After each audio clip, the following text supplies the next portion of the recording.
வணக்கம்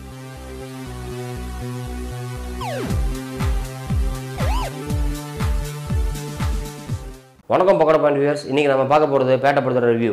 இப்போ இருக்கிற சின்ன சின்ன ஹீரோக்கெல்லாம் என்ன பண்ணுறாங்கன்னா, பெரிய பெரிய டைரக்டராக பார்த்து எனக்கு மாசான படம் பண்ணி கொடுங்க, ஹிட்டான படம் பண்ணி கொடுங்க அப்படின்னு கேட்டுருக்க இந்த சூழ்நிலை நடிகர் ரஜினிகாந்த் அவர்கள் என்ன பண்ணிட்டு இருக்காருன்னா, வளர்ந்து வர ஏதாவது சாதிக்கணும்னு நினைக்கிற சின்ன சின்ன டைரக்டராக பார்த்து எனக்கு ஒரு படம் பண்ணி கொடுங்க அப்படின்னு சொல்லி கேட்குறாரு. அந்த படத்தை மாஸ் ஹிட்டாகவும் பண்ணி கொடுத்தாரு. அப்படி நம்ம பார்க்க போகிற படம் தான் பேட்டை. இது வரைக்கும் நம்ம பக்கோடா பாயிண்ட் சேனலை சப்ஸ்கிரைப் பண்ணிடலாம். இமீடியட்டாக சப்ஸ்கிரைப் பண்ணிடுங்க. பக்கத்தில் இருக்கிற பெல் பட்டனை கிளிக் பண்ணிடுங்க.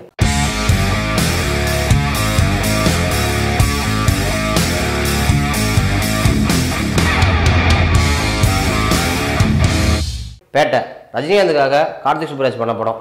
எந்த நேரத்தில் கிளாப்ஸ் வரும், ரஜினிகாந்த் என்னென்ன பண்ணால் ரசிகர்கள் விரும்புவாங்க அப்படிங்கிறத படம் முழுக்க பார்த்து பண்ணியிருக்காரு கார்த்திக் சுப்புராஜ். ஏஜ் வெறும் நம்பர் தான் அப்படிங்கிறத தன்னோட குறும்பு நடிப்பால் ரஜினிகாந்த் இந்த படத்தில் நிரூபிச்சிருக்காரு. நாங்கள் இதை தானே எதிர்பார்த்தோம் அப்படின்னு ரசிகர்கள் சொல்கிற அளவுக்கு படம் பூரா துருன்னு வந்துட்டு இருக்காரு. ஒருத்தர் உட்காந்துருக்கு தினசு வச்சே சொல்லுவேன், ரத்தம் பத்த பயில இல்லையான்னு. ரஜினிகாந்த், சசிகுமார், விஜய் சேதுபதி, சிம்ரன், த்ரிஷா, நவாசுதீன் சித்திக் இப்படி எத்தனை பேர் வந்தாலுமே படத்துக்கு இவங்க எல்லாரையும் தாண்டி ஒரு மிகப்பெரிய பலம் என்னன்னு பார்த்தீங்கன்னா கேமராமேன் திரு. ஒவ்வொரு ஃப்ரேமையும் அந்த அளவுக்கு செதுக்கியிருக்காருன்னே சொல்லலாம். அது நான் சொல்கிறத விட நீங்களே போய் பார்த்தா உங்களுக்கு நல்லா தெரியும்னு நினைக்கிறேன். மனுஷன் ஒவ்வொரு ஃப்ரேம்லேயும் லைட்டிங் ஹேண்டில் பண்ணுற விதம், அதுக்கே அவருக்கு ஒரு சல்யூட் கொடுக்கலாம். யாரோ ஹாஸ்டல் வாடனா மரண காட்டு காட்டானே. பழைய சிம்ரனை பார்த்தோன்னா எல்லாருக்குமே ரொம்ப சந்தோஷம் தாங்க. என்ன செகண்ட் ஹாஃபில் சிம்ரன் காணாமல் போயிடுறாங்க. த்ரிஷா, சிம்ரன் இவங்க ரெண்டு பேர்த்த தாண்டி படத்தில் மூணாவது ஒரு ஹீரோயின் இருக்காங்க. அவங்க தான் மேகா ஆகாஷ். இல்லை என்ன ஒரு வருத்தம்னா, மேகா ஆகாஷ் யூஸ் பண்ண அளவு கூட த்ரிஷாவை ஏன் யூஸ் பண்ணல அப்படிங்கிறதான் தெரியல. உங்களுக்கு கம்ஃபர்டபுளா இல்லைன்னா நீங்க கண்ண முடிக்கலாம். இன்டர்வலுக்கு 3/4 மணி நேரத்துக்கு முன்னாடி படத்தில் ஒரு சீரியஸாக ஸ்டார்ட் ஆகுதுங்க. அது பார்த்தீங்கன்னா இன்டர்வல் வரைக்குமே கண்டினியூ ஆகிட்டே இருக்குது. அது வரைக்குமே கதை என்னன்னு தெரியாமல் ட்ராவல் பண்ணிட்டு இருக்கவங்களுக்கு ஒரு ஃப்ளாஷ்பேக் சீனை ரிவ்யூவில் வச்சு இன்டர்வல் பிளாக் வைக்கிறாங்க.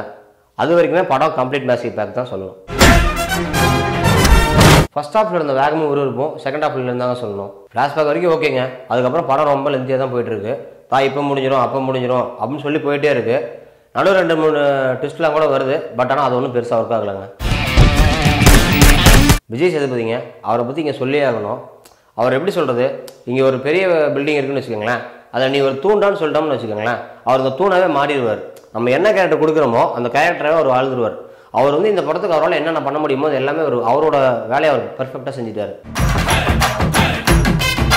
படத்தோட மியூசிக் எடிட்டர் அனிருத், அவரை பற்றி சொல்லியே ஆகணும். செகண்ட் ஹாஃபில் படம் நமக்கு எங்கெங்கெல்லாம் தொய்வாக போகுதோ அப்போலாம் நம்மளை சளிப்படையாமல் படம் பார்க்க போகிறது என்னென்னு பார்த்தீங்கன்னா அவரோட மியூசிக்கும் பேக்ரவுண்ட் ஸ்கோரும் தான். அவரால் என்னென்னலாம் பெஸ்ட்டாக கொடுக்க முடியுமோ பேட்டை படத்துக்காக அனிருத் பண்ணியிருக்காரு. ரஜினிக்கு வில்லன் சொன்னோடனே நாம எல்லாம் கொஞ்சம் பயங்கரமாக நாட்களே பார்த்து பழகிட்டோம். இந்த படத்தை பொறுத்த வரைக்கும் நவாசுதீன் சித்திக்னு சொன்னோடனே நாம தான் கொஞ்சம் பெருசாக எதிர்பார்த்துருமோங்கிற எண்ணம் நமக்கே வரதான் தோணுது.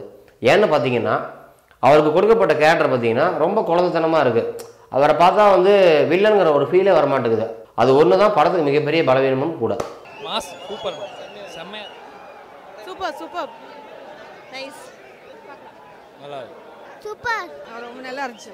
மரணம் மாஸ், மரணம் டஃப் தரணும், பேட்டை மாஸ் செம்மையா இருக்குது, சூப்பரா இருக்கு.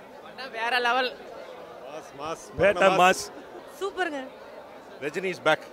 படம் ரொம்ப சூப்பரா இருக்கு. படம் சூப்பரா இருக்கு. நான் 4 டைம் பார்க்கலாம் நான் படத்தை. மரண மாஸ், பக்கா மாஸ்னா, மரண மாஸ்னா, ஜெயதேவதா மரண மாஸ் ப்ரோ, வேற லெவல், தலை வேற லெவல். பேட்டை படம் இப்போ ரஜினி படமே இதுதான் ரஜினி படம். ரொம்ப நாளைக்கு அப்புறம் ரஜினி ஃபிலிம் நீங்கள் எதிர்பார்த்த மாதிரி ஃபீல் ஆயிருக்கு. இந்த படம் தான் பெஸ்ட்னு சொல்லலாம். இது ஒரு மாதிரி பழைய மாதிரி ஒரு ரஜினி இப்போ தான் நாங்கள் பார்க்குறோம். தலைவர் மாஸ் காமிச்சிட்டாரு.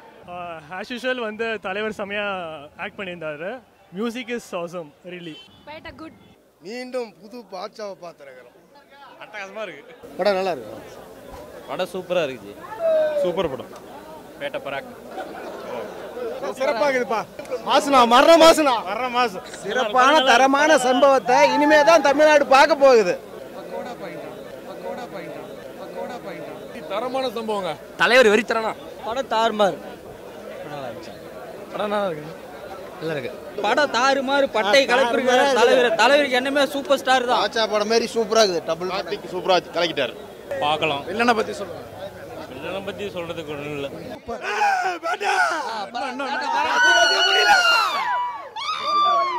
பட்டை கலப்பு சார் படம். படம் சூப்பர். ஃபர்ஸ்ட் ஹாஃப் சூப்பரா இருக்கு, செகண்ட் ஹாஃப் செம.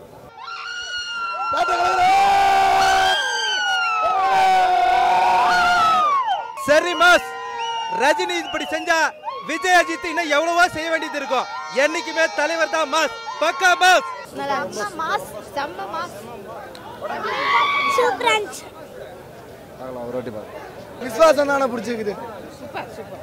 நல்லா இருக்கு படம், நல்ல ஸ்டோரி. நல்லா இருக்கு படம். ஓவராலாக படத்தை பற்றி சொல்லணும்னா பேட்டை ரஜினிக்கு இன்னொரு வேட்டை. இது வரைக்கும் நம்ம சேனலை சப்ஸ்கிரைப் பண்ணலைன்னா சப்ஸ்கிரைப் பண்ணிடுங்க, பக்கத்தில் பெல்லை கிளிக் பண்ணிடுங்க. இந்த வீடியோ பிடிச்சிருந்தா லைக் பண்ணுங்கள், பிடிக்கலாம் கமெண்ட் பண்ணுங்கள். மீண்டும் ஒரு நல்ல தருணத்தில் இன்னொரு வீடியோவில் நாம் மீட் பண்ணுவோம்.